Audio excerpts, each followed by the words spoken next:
В целях предупреждения детского дорожного травматизма в период 24 августа по 4 сентября 2026 года в Республике Татарстан будет проводиться профилактические мероприятия «Внимание, дети». За 7 месяцев 2026 года на дорогах Республики Татарстан зарегистрировано 273 ДТП с участием детей, в которых 11 погибли и 291 получили травмы. За 7 месяцев 2026 года на дорогах Апатского муниципального района зарегистрировано 1 ДТП с участием детей, в которых 1 получил травмы.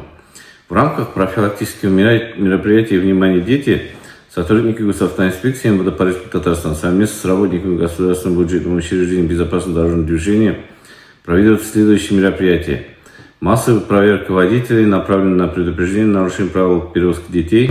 Профилактика нарушений правил дорожного движения, связанных с непредоставлением водителей преимущества пешеходам. Популяризация световозвращающих элементов. Акции по предупреждению нарушений правил дорожного движения несовершеннолетними, в ходе которых информация о нарушителях будет направлена в образовательные учреждения, организации для проведения дальнейшей профилактической работы.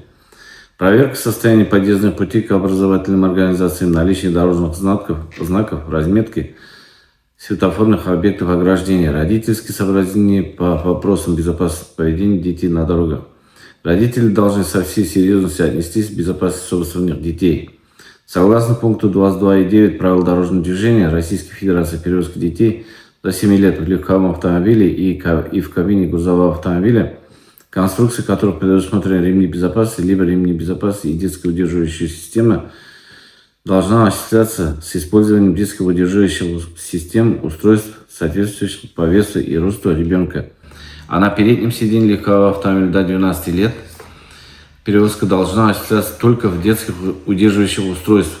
Но госавтоинспекция настоятельно рекомендует использовать детские автокресла до достижения ими 12 лет и на заднем сиденье легкового автомобиля. Необходимо позаботиться и о том, чтобы дети не оставались без присмотра в местах, которые могут предоставлять для них опасность, в том числе вблизи дорог. Несовершеннолетние продолжают управлять мототранспортом, мотоциклами, мопедами, скутерами и питбайками, а также средствами индивидуальной мобильности. Это создает серьезную угрозу безопасности. Дети и подростки не имеют ни опыта вождения, ни защитной экипировки. Последствия управления данной техникой – это реальные истории разбитых судеб. Имеются факты, когда дети управляют не только мототехникой, но и автомобилями.